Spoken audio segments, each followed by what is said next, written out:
has said that he would be our, our point of contact with them, but, that does put him up for, he could have to go and sit and be cross-examined like a witness to the proceedings and things like that. So it's a complicated process, I think, and we are learning on the fly. I don't know how to describe it any other way, and it's very important that obviously we, but the entire community, get involved and help us. I'm just going to touch really quick on that 131 E and compared to D as in David. And I was kind of hanging my hat on that because when San Diego Gas and Electric came out and made their presentation at the sponsor group in June, they didn't identify an end user. And I caught on to that because under 131D as in David, they had to identify who the end user was going to be. 131E takes that requirement out and simply says if Casio feels that the line that is necessary, it goes in.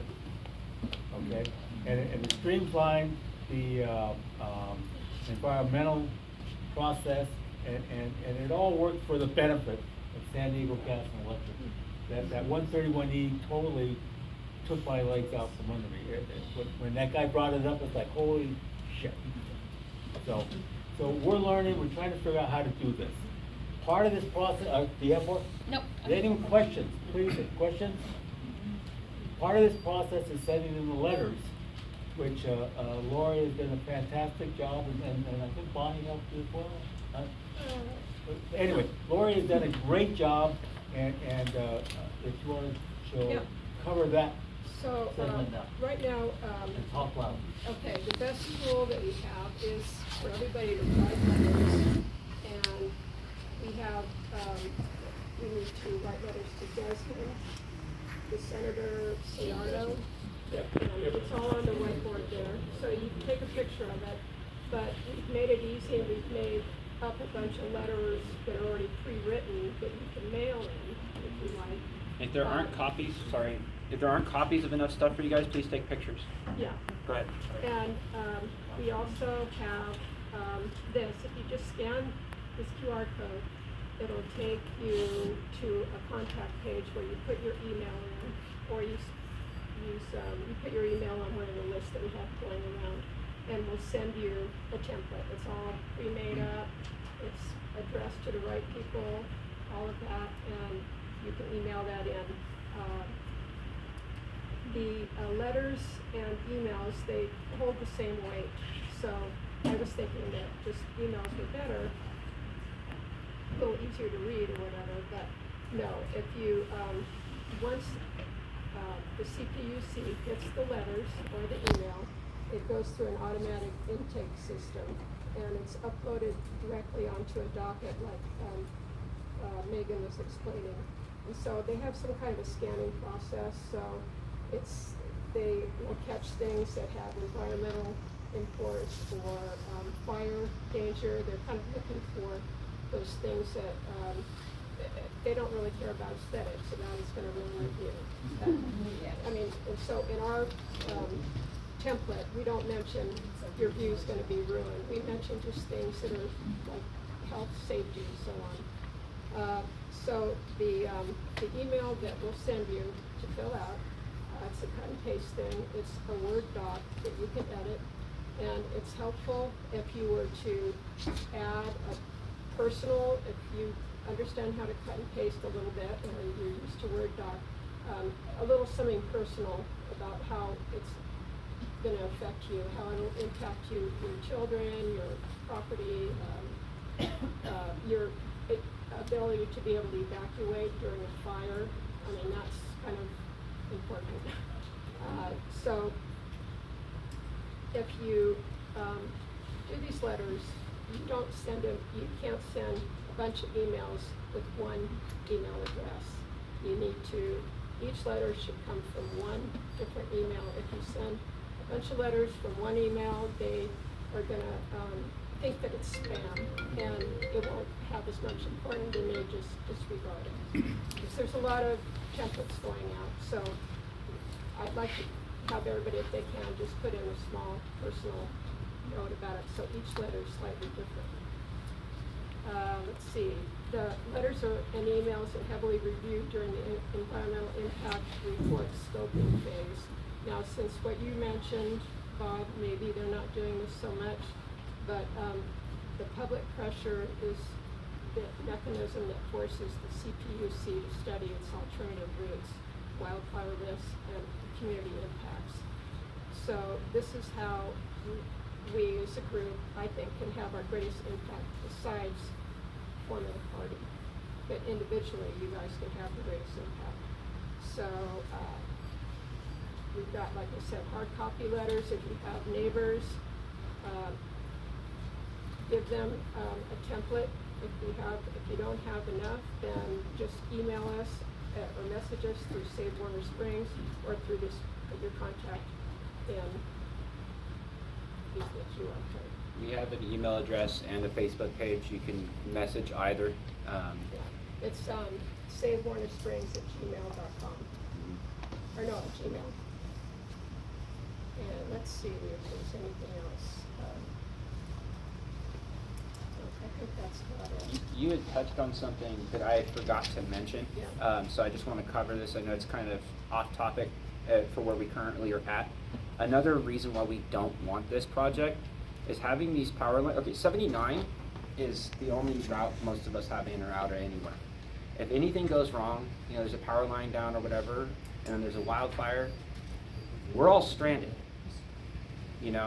That's just, it's not a good look. It's not a good situation for any of us to have this thing going the route that it's going. So that's a huge concern. That's one of the things that we're bringing up to the CPUC. That's in the letter.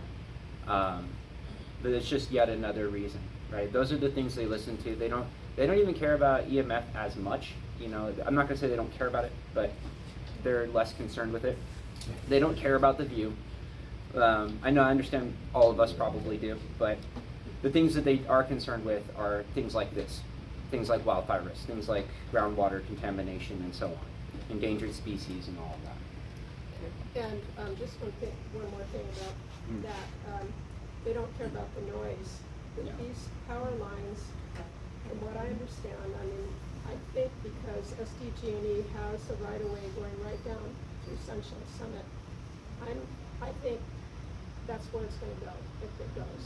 And so you're going to have humming, even though your windows and doors are closed, you are going to have humming. And then when it rains or there's dampness, it says it crackles, it sizzles, it's loud, sparking noises, and it won't be pleasant. When you walk out your door, and it's going to be bad. So no more sitting on your porch enjoying the evening.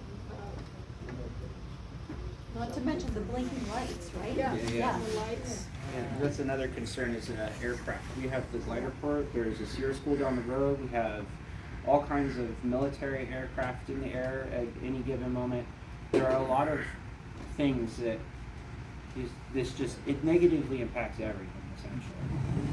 Now, SDG&E is smart, okay? Because at the meeting, they said if they stay under 200 feet, they don't have to put lights. Right. Yeah. So That's why it's so that's 190. why you got that 191-foot tower. Sir, did you have a question or comment? Not at this point. No? But there's something I'd like to say. All right, well, so, Lori, any more? No, that's it. Okay, so, yes, sir. So I do have a comment tying into this effort to get your voice heard by reaching out to these folks and making your communication personal. I think anyone who has been in San Diego, Riverside counties and experienced the wildfires we've had in the past couple of decades, either they or a family member has suffered trauma from it. Either they hosted people that had to evacuate or they themselves had to evacuate. I think that is something to home in on, is that, wait a minute, I've been to this dance and I know what it's like and I don't want to go through it again. So those that can say that, say it. Those that fear it, voice your fear. I mean, it's those things that gets people attention, you know, and I think that personal aspect it's very important to bring into play to say, look, you know, I don't like it for these other reasons, but I'll tell you why I really fear it is for this reason. And I think that would carry some weight. Yeah. Absolutely. One of the things that I was gonna touch on later, but remind me, is getting our neighbors to participate. Don't let me forget that point, because that's what we need, okay? We, part of our discussion about this was to try and concentrate on the vital few issues. And there are a ton of things that's wrong with this project.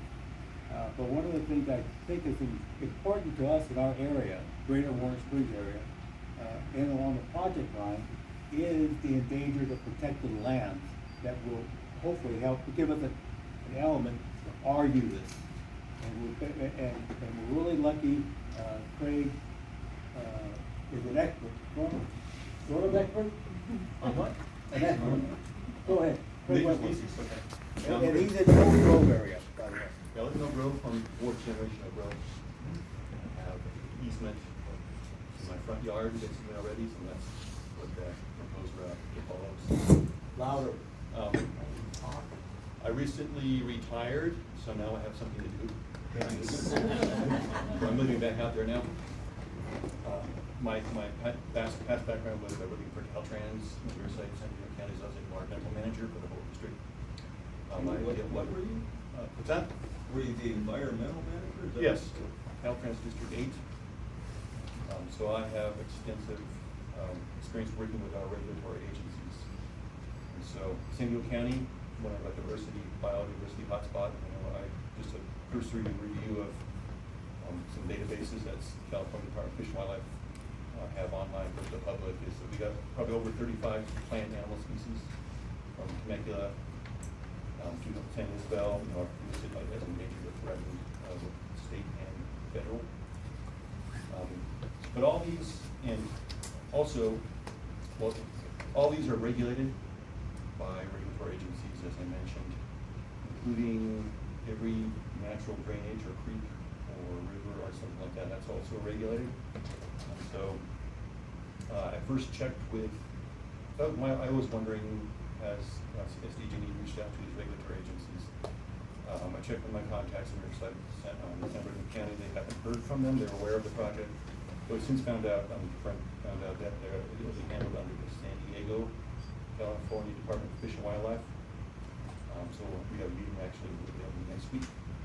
I'm hoping to find out, maybe if they know more about the impacts or the siting of the towers, anything like that. Is that a public meeting?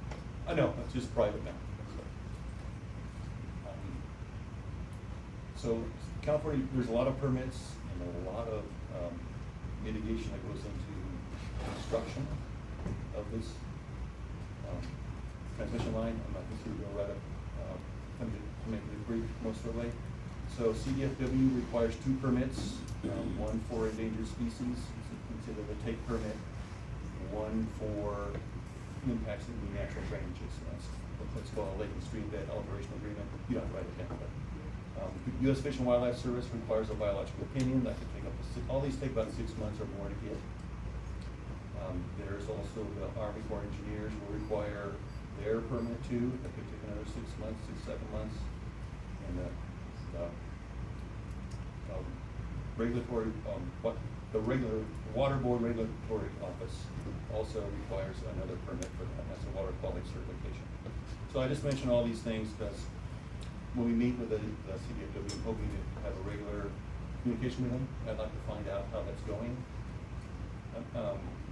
The hope is maybe it's so lengthy and expensive.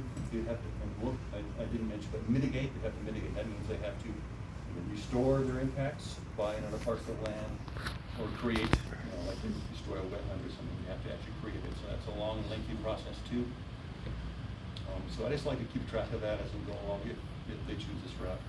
That's one of the things we have in our letter too. So it's going to be quite a huge impact to a lot of sensitive species and waterways. So I think that's it's already in the letter, but if you want to expand upon that, that's part of this land right here.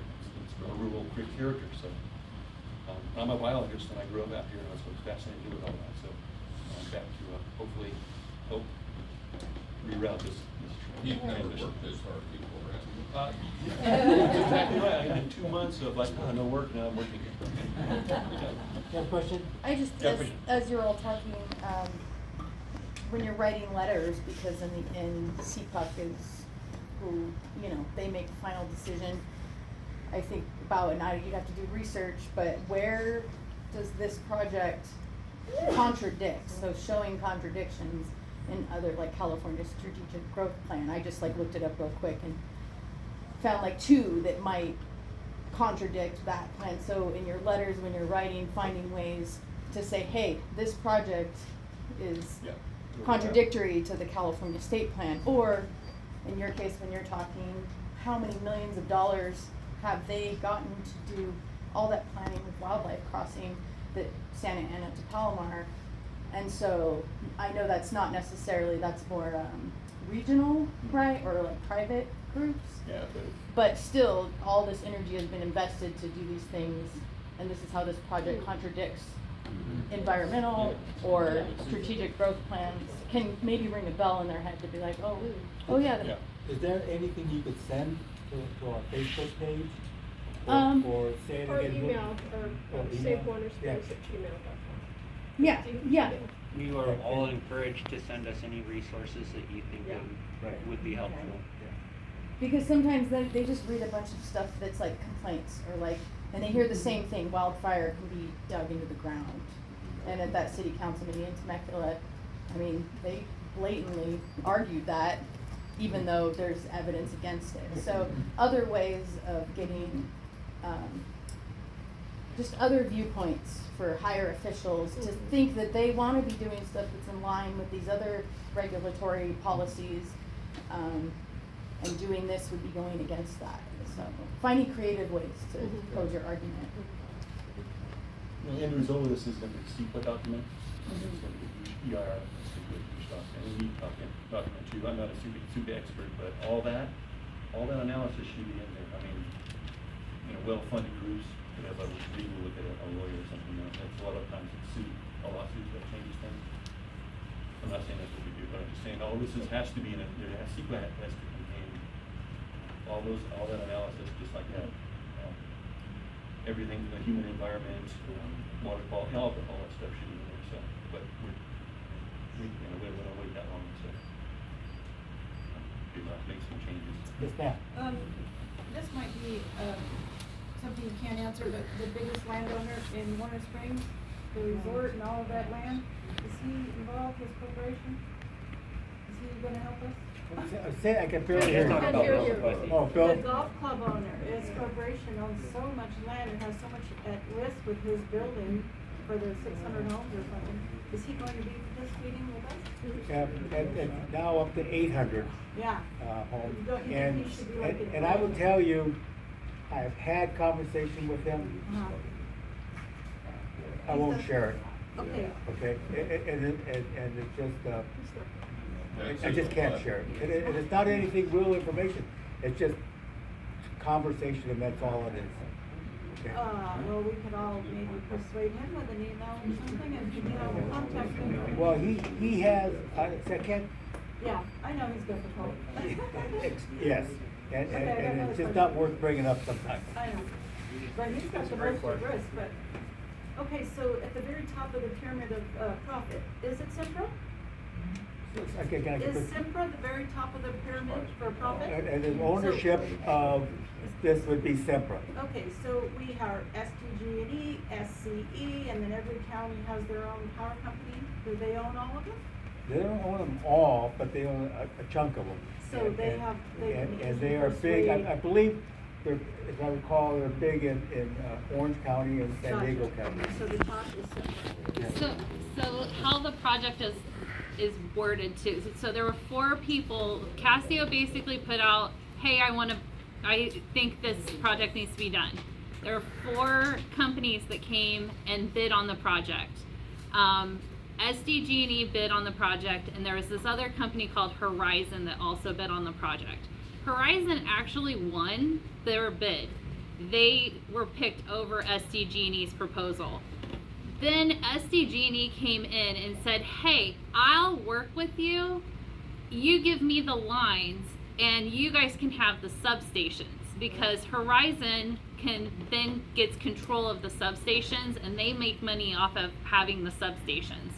SDG&E gets to make money off of having the transmission lines. 10.28% per line.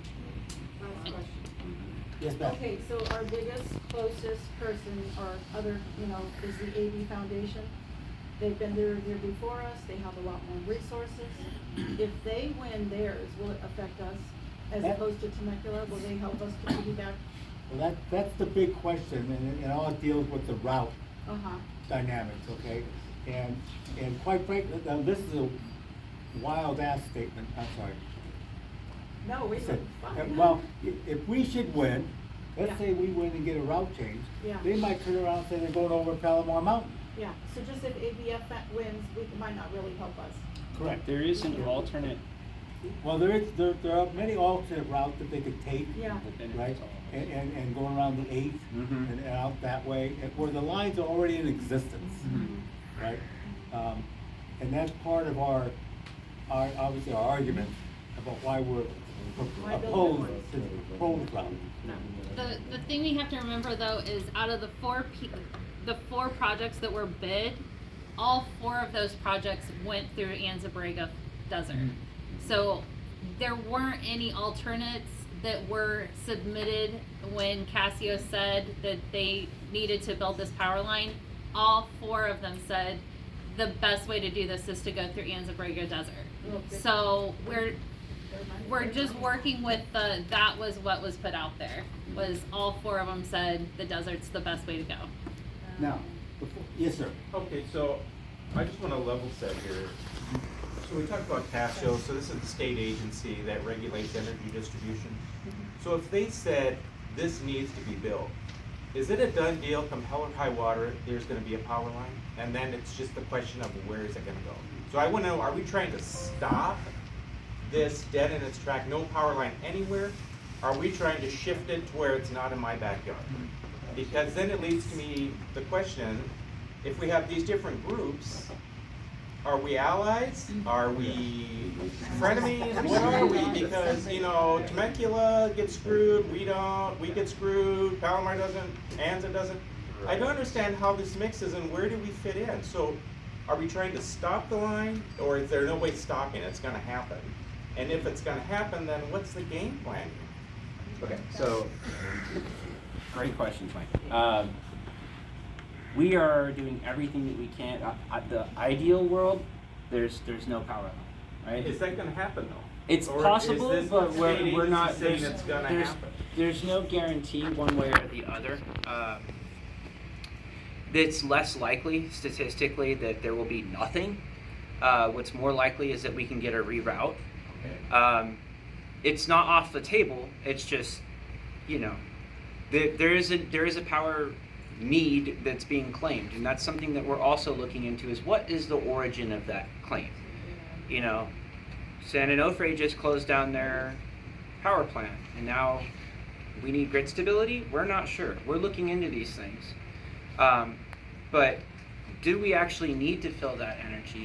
Because if the answer is no, then that could actually negate the need for the power line whatsoever. However, if the answer is yes, then a reroute would be the best option for everybody. And the reroute along the 8 negates it for all of our communities, and that's what we're trying to share with each of our neighboring community groups, Anza-Borrego Foundation, Palomar Mountain, Temecula, everybody. It serves all of us to push for that reroute, because it avoids all of our communities. So again, we're not attacking the need, we're gonna attack the route, or? That's what I it. wanna know, is like. So the- We don't have a voice in determining the need. Casio said they need it. So that's what I need to know, is that it basically is a done deal. I mean, because the state agency says we need this power, and they put out these proposals and 4 groups respond. So it sounds like this is happening, right? So they did say that when Casio put together, it was back in 2022, 2023, Casio put together this 200-page document for the entire state saying, this is where we think the future of the power need for our state is going to be in 2035. So what they're trying to do is meet the 2035 goals for what the power need's going to be. And they did have a couple of other alternative suggestions as far as this route. However, they said none of those were feasible, and they gave points for why, like redoing the power lines that are existing to make them more efficient, or rebuilding the substations. Those were all things that were suggested, and they were all said that they weren't efficient. So that's why they said that the best plan was to build this power line. And it's not just our power line, it's the power line from Gila in Arizona to Imperial. Then it comes from Imperial up to north of San Onofre. Then it goes from San Onofre all the way up to LA Basin. And they're gonna interconnect all of it together. And so our best option, sadly, I think, is to say, build it where there's already power lines. You're gonna build it. I don't see that they're not gonna build it. They stand to profit too much from building an extra set of power lines. See, and don't get me wrong, I'm all for a reliable power grid, right? I just wanna know, where's the fight lying here? I don't know what battlefront I'm facing, and you just provided a lot of clarity to say, this line is gonna be built. The question now is, where is it gonna be built? And then, And how it's done. and then that leads to my other concerns about, do we have allies or do we really not have allies? Because people have their own vested interest here and not in my backyard type thing. At present, we're on good terms with all of our neighboring communities, and we're sharing information and resources amongst each other. And we're all very blunt and upfront with what our primary interests are. E.g., Temecula told us point blank, if we're solely interested in Temecula, we're happy to provide resources to you. We wish you luck. We can't offer you legal advice, we can't do that. But these are some things that we think might help you. But that's where they have to draw the line. So none of our neighbors are our enemies, is where I'm getting at. I would not necessarily say they're allies in the sense of like ride or die, but they are allies in the sense of we're all working towards the same cause and we're all amicable in sharing information. I don't know if it's really the same cause though, because the cause is I don't want it in my community. So I'm afraid the way this plays out is one area of the county is gonna get screwed. And it's not like the other allies are gonna come running to save our soul, because they think, hey, thank God, it's them, not me. So then does it become this thing where it's like whoever has the strongest bank of attorneys is gonna win in this? Let me just stop just for one moment. Craig, any more to add? Oh, no more to add. Okay, all right, I don't want to get off of that. Well, no, Hans had his hand up an hour ago. Well, no, you bring up a good point, because the Anza Borrego Foundation, I think, has brought up the point about, is there really the need? And they're challenging Casio's point on that. And, this is old school technology, these power lines going over the ground. This is insane. This is 2026 and we're still putting wires over the ground. This is stupid. So I think somebody should definitely be focused on attacking the need and alternative to above ground power lines. Because like you say, you're just shoving it from our place to another place. The real movement forward is come up with new technology, microgrids and things like that. And so I just think that somebody should be focusing on that, and I'm gonna kind of take that approach in my attack. Is there really the need for this? But Anza Borrego Foundation has information on their website. Okay. You emphasized what I was gonna say, but I would empower you to, there's not an answer, from what I understand. There's not transparency in those numbers that they're projecting the need. So you can't really fight what the need is if you don't even know what the truth of that matter is. They've given numbers of, based on population growth and development, but every development is required to have solar panels on top of their building, And so. I'm the idealist. With Hans, I'm saying, you know what? Generate the power where you're using it, give everybody rooftop solar, and you know, you don't need the line. So I mean, that's the ideal world, but we question the need for it. The real outlier is these data centers and stuff that are popping up that are those like tremendous drains of power. So we need to, so anyways. Yeah, these are valid arguments of why we don't want it. We're all here, we're all in the same boat. Young lady. Oh, no, I was just gonna say what he just said. Oh. The rumor is everywhere, it's the AI data centers. And is there any validity to that? I mean, everybody's talking about it. The AI data centers are being powered by this. Well, again, we don't know the end user. I know, That's right. the problem, one of the problems. On the AI data centers, and according to California ISO, the current usage from data centers is 2% of the state power, and they're expecting it to grow to 8% in 10 years. So could this be possibly their way I of making money? I think data centers could be part of it, but in meetings with SDG&E that we've asked them directly if this is because of data centers, and they stated no. But I think beyond the data centers, it's the automation, and it's the use of residents and businesses. Everyone's using computers, going to electric cars, so they're needing to support the grid of the electricity that that they're planning on using in 10 years. Also, Los Angeles itself is 4 million people. They're planning on making it like an automated city in 10 years. And I've researched I've seen the plans from the .gov on that. So, yeah. Okay. I think that has a lot to do with it, but Yes, sir. I just wanted to quickly say, my name's Luke Foss. I lived in Poway 10, 12 years ago when they tried this there, and we forced them out. And a big part of it was just what we're doing was community organizing, consistent pressure, showing up at meetings with SDG&E, and then finally driving it away from there. So it can be done, and I just offer that as encouragement that we did it. Secondly, I just want to know, what is the call to action? In other words, the reality is what we have, what could be in the future, and the changes that will come with energy is great, but the reality is we have this fight in this situation. So what can we do? Do you want us to like join your organization?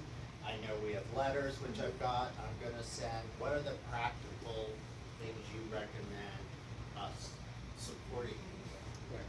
Okay. Okay. We need your help. And that covers both, into my almost closing, but it's how you, the public, can help. And we need your support. We need, obviously, the letter writing. You're looking at the group, the Fosters around here. We meet in my house. You need a Okay? lawyer. I mean, and again, we're less than 3 weeks old, and we're trying to figure out all this stuff and how, and what we have to do. Sure. And we are learning as fast as we can. Mike did a great job. We met on, I don't know, it was a Tuesday night, and later that night, we had a Facebook page. Okay? We were working on our web page. Okay? We're trying to catch up to speed, but we need your help, and not just you that are here. We need your neighbors' help. We all know neighbors that don't do Facebook, right? We need them to, here's a letter, all you gotta do is sign it, here's an envelope, mail it, blah, blah, blah. We need their help. Now, you gotta understand, and we've already said it, this project threatens our community. I don't care whatever, however it ends up, it's gonna hurt us, okay? Or has the impact to hurt us. Our scale of opposition to San Diego Gas and Electric is basically zero. I mean, they've got attorneys, they've got engineers, they have consultants, they've done this before, okay? They're way up here, we are down here. We need to build our community defense. And I'm gonna keep harping on that because that we need it. We're not asking, I'm not asking, our group isn't asking for contributions today, but we will, okay? Everybody is putting out money, our own funds, to do this stuff so far, okay? And we will need help, okay? We just can't do it. And we need to organize ourselves a little better and form a 501(c)(3) so that we can solicit for donations. Now, on that note, just a touch, you have to be careful of how you're donating. Please donate to us. There's a change.org petition going out now. It's voluntary, it's asking for $11 donation, I don't know if you've seen it. That money goes to them, it does not come our way, okay? GoFundMe, and now I'm gonna mess up on the percentages, but I think they, a very dollar raised at 29%? It's 2.3% flat plus an additional 30 cents per dollar. That they collect. And so we get less than 70 cents on the dollar. So we're asking you, yeah, give $1 million, but do it smartly so it benefits us in our movement. So right now you have the Facebook group, is that right? Yes. So anybody who wants to be informed, receive communications, or you should join that Facebook. Save Warner Springs. Yeah. It's in there. And It's we're in working there. on the website as well. So Right. the Facebook group is gonna be more of a bullet point. Uh-huh. You know, so you can see at a glance what's going on, you don't gotta Right. scroll forever. But the website's gonna be so that you can see everything. Okay. And the email list will also, Yeah. we aren't gonna be spamming you with emails all the time, we promise, but when there's something very important that we wanna get to you guys, the email list is gonna be a vital part of that, so that we can make sure that we get it to everybody, whether you have Facebook or not. Yeah. Or we know sometimes it's just, things get lost on Facebook, so the email list is gonna be very important in that. So if there's forms that you may wanna print out, saves us the trouble, saves you the trouble coming out to get them, that kind of thing. And also, if you photograph this and then you show it to this it's a stamp, a QR code. That's, what you have is that's our Facebook page, but this is for, get on our email list. So give it to, just have it as a photo on your phone and show it to your neighbor, say, sign up, and that'll really help. Yeah, it's like a electronic business Lori, card. do you wanna pass it So you around? take a photo of it, and then you can show other people a photo of that. So here, again, following up, we need your support, okay? We need you to talk to your neighbors, and please remember, we're just neighbors. We are professionals, and we need your help, and if we do something wrong, I'm asking you, tell us. If you have a recommendation, let us know. We're all opposed to the project. There's no question about that, and be it, if there's a need or an alternate route, or if it's coupling the existing 230 line, okay? We all need to chime in and fight this thing. And so, again, please remember that we are just your neighbors. We're less than 3 weeks old, and we are moving as fast as we can, and trying not to stumble on our toes. Yes? So, early in the meeting, we put out that if we had any suggestions on improvements or just suggestions, and here one just popped up and the voice in the back says, we need an attorney. I'm thinking maybe outreach to the law schools in San Diego to see do they have student groups, recent graduates, anybody who's like into the environment, wants to do some pro bono, get their name out there. San Diego County Bar Association. San Diego, yes, they do. So that may be a source of getting some legal help at this stage without expending money. Right. What was the name of it again? San Diego County Bar Association has a whole list of pro bonos. People that need pro bono hours, and these Got that? firms are the ones that do Okay. pro bono. Okay. They have to. Well, I did write UC San Diego and got no response. I did email, I emailed them. I emailed, UC Irvine was actually rated pretty high, bad email address. So we're trying to work that angle as well, okay? That's kind of what I'm dedicating next week too, is to see if we can't find a lawyer that'll work for us. We need a lawyer. Without the money, you know, Temecula's raised $1 to $1.5 million Just for- to fund their lawyer. Yeah. We know that our community can't raise that. We don't want to ask our neighbors for that much money, but you know, we want to be able to have a voice, and having a lawyer is going to be the best way for us to have a voice. So that's kind of where we're focusing next week, I think. Who formed the resource advisor? Gentleman in the back. Yeah, no, okay, Brett. My name is Brett, I live here in Los Angeles, but in the early 19th century, when they built Lake Henshaw Dam, the waters of the San Luis River away from the tribal lands that were using that for water. As late as 2020 this year, there's still settling some disputes, lawsuits because of that. With all the big structures that are going to be going in the air, the use of galvanized metal, you gotta worry about groundwater contamination. The tribes still have been allocated so many acre feet of water from this area right here. Do we know if DIA has been contacted? It was on their agenda, on their. Girls Indian Affairs, did it contact, do you know? Yeah, it was on their agenda to discuss on July the 8th. Unfortunately, I just followed up with them today and asked what the results were of that. So hopefully I'll find out next week what came out of that agenda item. That's a good ally to have. Well, I think so. And they've got attorneys. I guess you could look at everything.